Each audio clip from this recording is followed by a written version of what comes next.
ನಮಸ್ಕಾರ ವೀಕ್ಷಕರೇ, ನೀವು ನೋಡ್ತಾ ಇದ್ದೀರಾ ಶ್ರೀ 24 ನ್ಯೂಸ್. ಶಾಸಕರಾದ ಪ್ರಭು ಬಿ ಚವ್ಹಾಣ್ ಅವರ ಮನವಿಯ ಮೇರೆಗೆ ಲೋಕೋಪಯೋಗಿ ಸಚಿವರಾದ ಸತೀಶ್ ಜಾರಕಿಹೊಳಿ ಅವರು ಬೀದರ್ ಕಮಲನಗರ ರಾಷ್ಟ್ರೀಯ ಹೆದ್ದಾರಿ ಕಾಮಗಾರಿಯನ್ನ ವೀಕ್ಷಿಸಿದರು.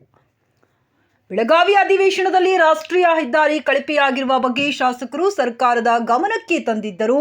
ಜನರ ಜೀವಕ್ಕೆ ಪರಿಣಮಿಸಿರುವ ರಸ್ತೆಯನ್ನು ಖುದ್ದಾಗಿ ವೀಕ್ಷಿಸಬೇಕೆಂದು ಮನವಿ ಮಾಡಿದ್ದರು. ಅದರಂತೆ ಸಚಿವರು ಕಾಮಗಾರಿಯನ್ನು ಖುದ್ದಾಗಿ ಪರಿಶೀಲಿಸಿದರು.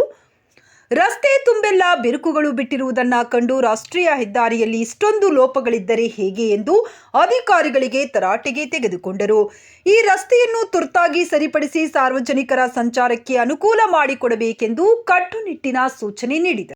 ಈ ವೇಳೆ ಸಚಿವರಿಗೆ ಮನವಿ ಪತ್ರ ಸಲ್ಲಿಸಿದ ಶಾಸಕ ಪ್ರಭು ಚವ್ಹಾಣ್ ಅವರು, ನನ್ನ ಮತಕ್ಷೇತ್ರದ ಜನತೆ ಜಿಲ್ಲಾ ಕೇಂದ್ರಕ್ಕೆ ಸಂಚರಿಸಲು ಅನುಕೂಲವಾಗಬೇಕೆಂಬ ಉದ್ದೇಶದಿಂದ ಬಹಳಷ್ಟು ಶ್ರಮ ವಹಿಸಿ ಕಾಮಗಾರಿಗೆ ಅನುಮೋದನೆ ಪಡೆಯಲಾಗಿದೆ. 2018ರಲ್ಲಿ ಆರಂಭವಾದ ಈ ಕಾಮಗಾರಿಯ ಬಗ್ಗೆ ಆರಂಭದಿಂದಲೂ ದೂರುಗಳು ಬರುತ್ತಿವೆ. ಕೆಲಸ ಸಂಪೂರ್ಣ ಕಳಪೆಯಾಗಿರುವುದರಿಂದ ಪದೇ ಪದೇ ಅಪಘಾತಗಳು ಸಂಭವಿಸುತ್ತಿವೆ. ಇಲ್ಲಿಯವರೆಗೂ 300ಕ್ಕೂ ಹೆಚ್ಚು ಅಪಘಾತಗಳು ಸಂಭವಿಸಿದ್ದು 130ಕ್ಕೂ ಹೆಚ್ಚು ಜನ ಮೃತಪಟ್ಟು 500ಕ್ಕೂ ಹೆಚ್ಚು ಜನ ಗಾಯಗೊಂಡಿರುವ ಬಗ್ಗೆ ವರದಿಗಳಾಗಿವೆ. ಅಧಿಕಾರಿಗಳು ಮತ್ತು ಗುತ್ತಿಗೆದಾರರ ನಿರ್ಲಕ್ಷ್ಯತನದಿಂದಾಗಿ 54.37 ಕಿಲೋಮೀಟರ್ ಉದ್ದದ ರಸ್ತೆ ಆರಂಭದಿಂದ ಕೊನೆಯವರೆಗೂ ಸಂಪೂರ್ಣ ಕೆಟ್ಟು ಹೋಗಿದೆ. ಒಂದೆರಡು ಕಡೆಗಳಲ್ಲಿ ಕೆಟ್ಟಿದ್ದರೆ ದುರಸ್ತಿಯಿಂದ ಸರಿ ಹೋಗಬಹುದಿತ್ತು. ಆದರೆ ಸಂಪೂರ್ಣ ರಸ್ತೆ ಕೆಟ್ಟು ಹೋಗಿರುವುದರಿಂದ ದುರಸ್ತಿ ಕಾರ್ಯದಿಂದ ಪರಿಸ್ಥಿತಿ ಸುಧಾರಿಸುವುದಿಲ್ಲ.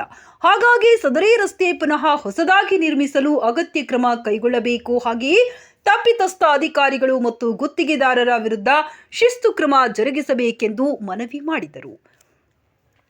ಈ ಸಂದರ್ಭದಲ್ಲಿ ಶಾಸಕರಾದ ಶರಣು ಸಲಗರ್, ಡಾಕ್ಟರ್ ಶೈಲೇಂದ್ರ ಬೆಳ್ದಾಳಿ, ಸಿದ್ದು ಪಾಟೀಲ, ವಿಧಾನ ಪರಿಷತ್ ಸದಸ್ಯರಾದ ಡಾಕ್ಟರ್ ಚಂದ್ರಶೇಖರ್ ಪಾಟೀಲ ಸೇರಿದಂತೆ ಲೋಕೋಪಯೋಗಿ ಇಲಾಖೆಯ ಅಧಿಕಾರಿಗಳು ಉಪಸ್ಥಿತರಿದ್ದರು.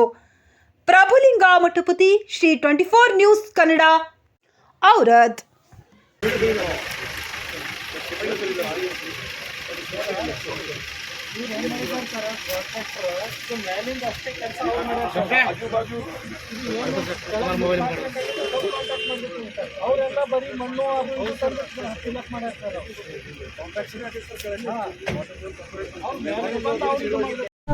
ವೀಕ್ಷಕರೇ, ಈ ವಿಡಿಯೋ ನಿಮಗೆ ಇಷ್ಟ ಆಗಿದ್ರೆ ಈ ಕೂಡಲೇ ಸಬ್ಸ್ಕ್ರೈಬ್, ಕಮೆಂಟ್, ಲೈಕ್ ಮಾಡಿ ಹೊಸ ವಿಡಿಯೋಗಳನ್ನು ಮಾಡಲು ಬೆಂಬಲವನ್ನು ನೀಡಿ.